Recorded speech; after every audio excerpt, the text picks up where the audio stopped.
করবেন। আমি কারো নাম বলবো না, বলতে চাই না, কিন্তু আপনার ঠান্ডা মাথায় আপনার যে চিন্তা শিক্ষিত মানুষের সবাই চিন্তা করবেন যে যারা আজকেই বিভেদের দিকে ঠেলছে, যারা আজকে বিভাজনের দিকে ঠেলছে, অনেকের দিকে ঠেলছে, তারা আমাদের আসলে শত্রু না মিত্র।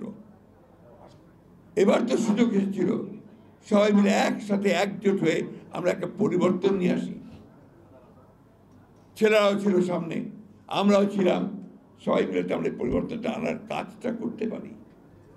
3টে মাস হয়নি এখনো, এই 3টে মাসের মধ্যেই আমাদের সেই আসল চেহারা বেরিয়ে আসতে শুরু করেছে।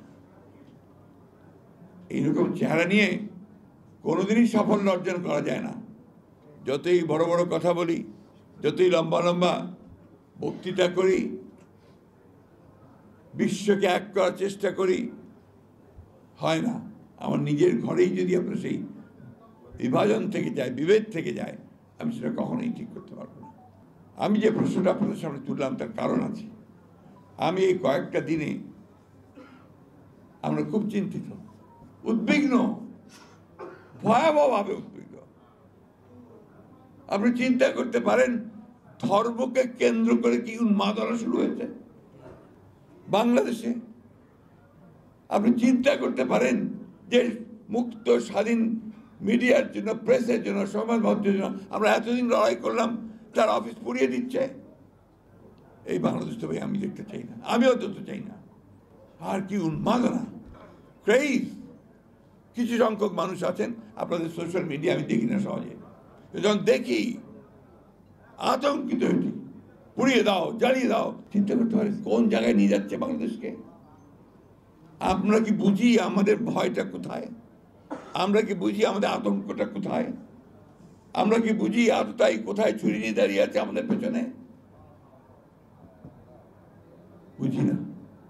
বুঝলে আজকে এই সমস্ত দায়িত্বহীন ইররেসপন্সিবল কথাবার্তা আমাদের মুখ দিয়ে বেরোতো না। কিছু সংখ্যক মানুষ তারা নিজেদেরকে অত্যন্ত জনপ্রিয় মনে করেন, সবচেয়ে দেশপ্রেমিক মনে করেন, আর গোটা জাতিকে আজকে তারা বিভাজনের দিকে ঠেলে দিয়ে, উস্কে দিয়ে একটা অন্ধকারের দিকে ঠেলে দিচ্ছে। আপনারা গভীরভাবে চিন্তা করবেন। আমি কারো নাম বলবো না, বলতে চাই না, কিন্তু আপনার ঠান্ডা মাথায় আপনার যে চিন্তা শিক্ষিত মানুষের সবাই চিন্তা করবেন যে যারা আজকেই বিভেদের দিকে ঠেলছে, যারা আজকে বিভাজনের দিকে ঠেলছে, অনেকের দিকে ঠেলছে, তারা আমাদের আসলে শত্রু না হবে। আমি কথাগুলো আপনাদের সামনে ইচ্ছে করে আজকে তুলে ধরলাম। আমি তীব্রভাবে নিন্দা জানাচ্ছি প্রথম আলো, ডেইলি স্টার সহ অন্যান্য সমস্ত পত্রিকাগুলোর উপরে যে আক্রমণ শুরু হয়েছে, আমি তীব্র নিন্দা জানাই এটার। কারণ আমি সারা জীবন সংবাদ মাধ্যমের স্বাধীনতার জন্য লড়াই করেছি। That is my aim. আমার বিশ্বাস, আমার আস্থা। গণতন্ত্র মানে কি? যে আপনি আপনার কথা বলবেন, আপনার সঙ্গে আমি একমত না হতে পারি, কিন্তু আপনার মত প্রকাশের স্বাধীনতাকে আমি আমার জীবন দিয়ে রক্ষা করব। That is democracy.